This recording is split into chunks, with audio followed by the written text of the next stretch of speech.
Indez and how it started?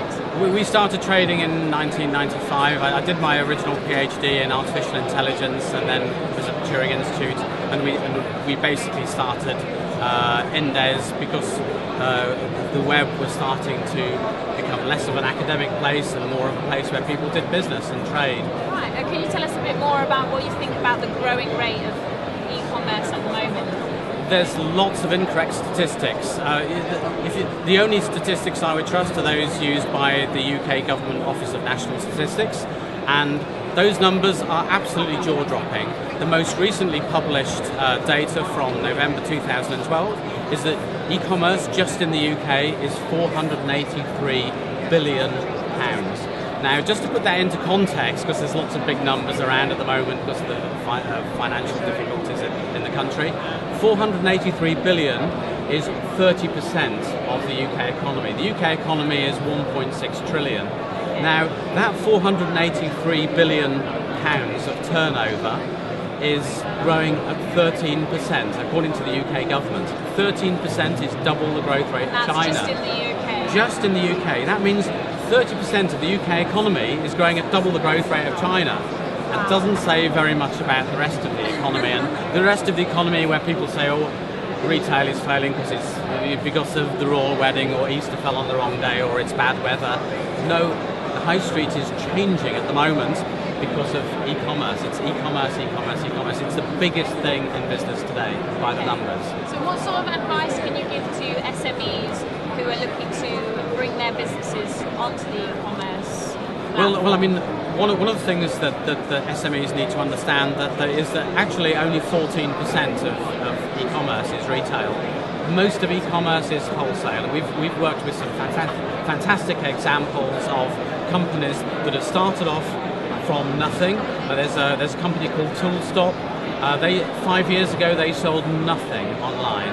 Today they have a 3-acre tin shed. They sell in over 75 countries. They're one of the largest suppliers of Bosch power tools to Germans in Germany from the UK.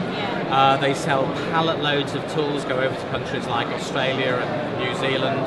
And they're doing about 60,000–70,000 pounds worth of trade every day. And that's with a continuous growth rate. They grow at about 4 or 5% every month, and they've been doing that for years. Nice sort of steady state growth. The key thing about if you're selling stuff with e-commerce is you need to understand that you've got to get a very clear proposition. If you walk around this hall, the good question to say, what is it you do? People say, what does Indez do?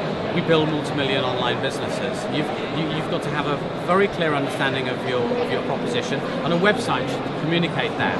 If you look at your website, not you, or maybe what you should do is get somebody who's representative of your target audience, get them to look at your website, show it to them for 4 or 5 seconds, take it away, and say, so what does this website do?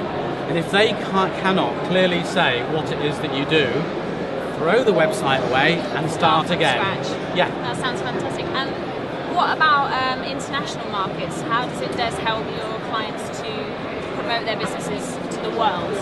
Okay, well, there was a fantastic statistic from the Boston Consulting Group. They're one of the biggest blue chip consultancies in the world. They did an analysis of UK companies recently, and this is on the basis of several thousand companies. They found that if you're a company that does e-commerce, then for every pound that you import, you export £2.80. If you do not do e-commerce, then for every pound you import, you export 90p. So if you're politicians or anybody, and because all the time we're told what we need to do as a country to get ourselves being more competitive as an economy is to sell stuff to foreigners. Yeah. The UK only has 1% of the world population, less than. Almost all of your potential customers are out there. That means you have to have an e-commerce website that if somebody visits the site from Japan, the site has to be in Japanese. You have to have pricing in yen. You have to have your fulfillment and couriers automatically set up, because all the customer wants to know in a language that they understand is how much and when am I going to get it. Everything else is pish. It's got to be simple. It's got to be really, really simple. But to get to that level of simplicity with 200 countries in the world, you have to make sure that every one of your web pages on the site will automatically morph into the local territory that you're trying to sell to give local phone number, local courier details, local pricing, local language, local everything for the thing to work. So, and very few. I mean, also if you're selling dresses, if you tell them the price to a Japanese person in UK dress size, they go, "What's this?" It has to be a Japanese website. Japanese. Their size. It has to be globally local. If you don't do that, how can they look at transforming their website to be globally local? The language? Yeah. Well, the thing is, that is the key thing that we sell our websites on is this internationalization. So the very platform that we use Magento, but we build a lot of custom components on top of it that basically mean that wherever you visit from, if you visit from another country, then every evening we take a scrape from the European Central Bank. So we know all the local currencies. We automatically translate prices. Good e-commerce websites are automatic. So they automatically work out the pricing, all the price tiering. We push products out into. When you say Amazon, people think Amazon.co.uk. But remember, there's an Amazon.de, an Amazon.fr, Australian Amazon, Brazilian Amazon, American Amazon. So all these different Amazons you need to push your products out to as well. Push them out to all the eBays, push them out to all the other marketplaces and all the other Googles that exist. These websites are the hub of a global business and you have to have a platform that is internationally configured. And personally, my opinion is that probably 99% of e-commerce businesses fail because they don't have a proper platform to start with. Right. Okay. Well, have you got any other plans for the business show or for the year? Anything exciting?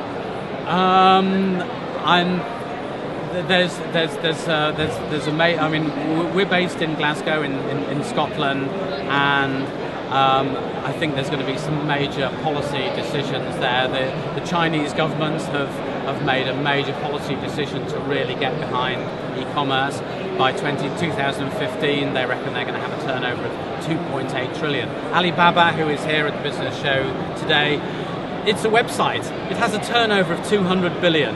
200 billion is larger than the turnover of a lot of countries. Yeah. So when you get websites that are bigger than countries, people really should sit up and take notice. And if business is what makes the world go round, you just look at the numbers. E-commerce is where it is, and people need to get their strategies and their policies right.